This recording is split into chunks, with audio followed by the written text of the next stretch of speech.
MatitYahu, Matthew 13, the parable of the sower.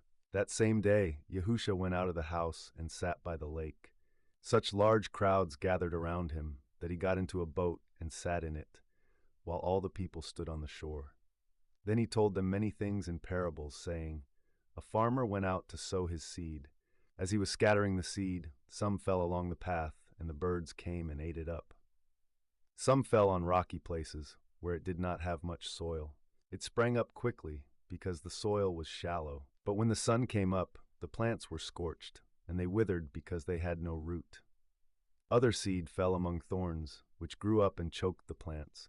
Still other seed fell on good soil, where it produced a crop, 160 or 30 times what was sown. Whoever has ears, let them hear. The disciples came to him and asked, Why do you speak to the people in parables? He replied, Because the knowledge of the secrets of the kingdom of heaven has been given to you, but not to them. Whoever has will be given more, and they will have an abundance.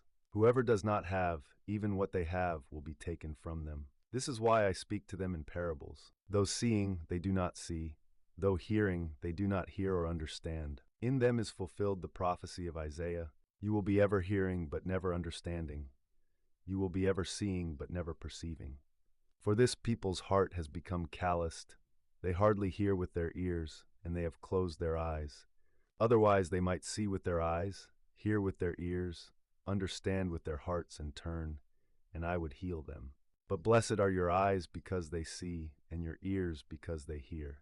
For truly I tell you, many prophets and righteous people longed to see what you see, but did not see it, and to hear what you hear, but did not hear it. Listen then to what the parable of the sower means. When anyone hears the message about the kingdom and does not understand it, the evil one comes and snatches away what was sown in their heart. This is the seed sown along the path. The seed falling on rocky ground refers to someone who hears the word and at once receives it with joy.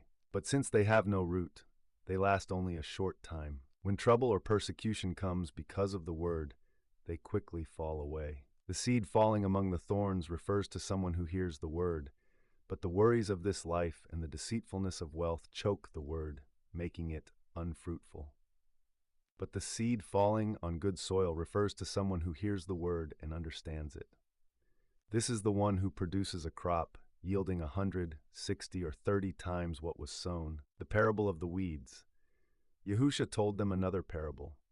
The kingdom of heaven is like a man who sowed good seed in his field. But while everyone was sleeping, his enemy came and sowed weeds among the wheat, and went away.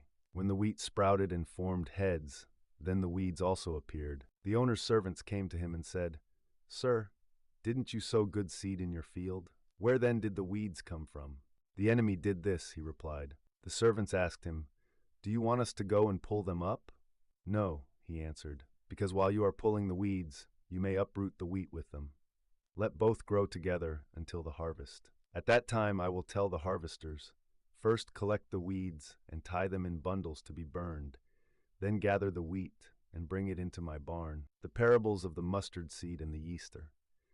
He told them another parable.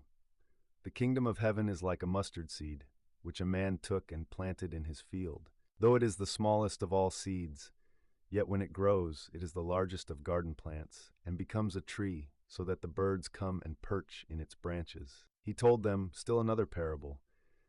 The kingdom of heaven is like yeast that a woman took and mixed into about 60 pounds of flour until it worked all through the dough. Yahusha spoke all these things to the crowd in parables. He did not say anything to them without using a parable. So was fulfilled what was spoken through the prophet. I will open my mouth in parables. I will utter things hidden since the creation of the world. The parable of the weeds explained. Then he left the crowd and went into the house. His disciples came to him and said, Explain to us the parable of the weeds in the field. He answered, The one who sowed the good seed is the Son of Man. The field is the world, and the good seed stands for the people of the kingdom. The weeds are the people of the evil one, and the enemy who sows them is the devil. The harvest is the end of the age, and the harvesters are angels. As the weeds are pulled up and burned in the fire, so it will be at the end of the age. The Son of Man will send out his angels, and they will weed out of his kingdom everything that causes sin and all who do evil. They will throw them into the blazing furnace, where there will be weeping and gnashing of teeth. Then the righteous will shine like the sun in the kingdom of their Father. Whoever has ears, let them hear the parables of the hidden treasure and the pearl.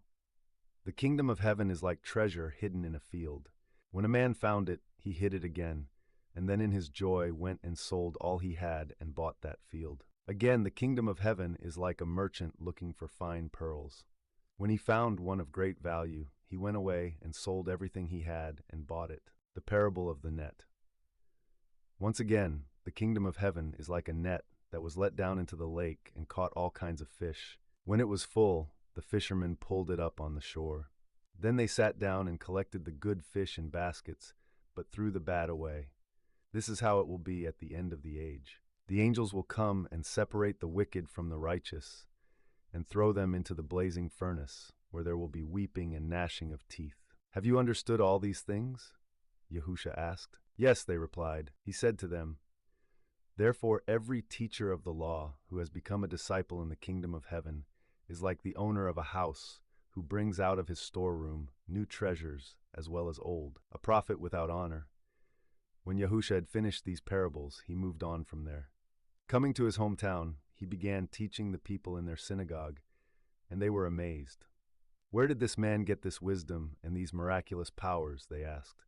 Isn't this the carpenter's son? Isn't his mother's name Mary, and aren't his brothers Yaakov, Yosef, Shimon, and Yehuda? Aren't all his sisters with us? Where then did this man get all these things? And they took offense at him. But Yahusha said to them, A prophet is not without honor except in his own town and in his own home. And he did not do many miracles there because of their lack of faith.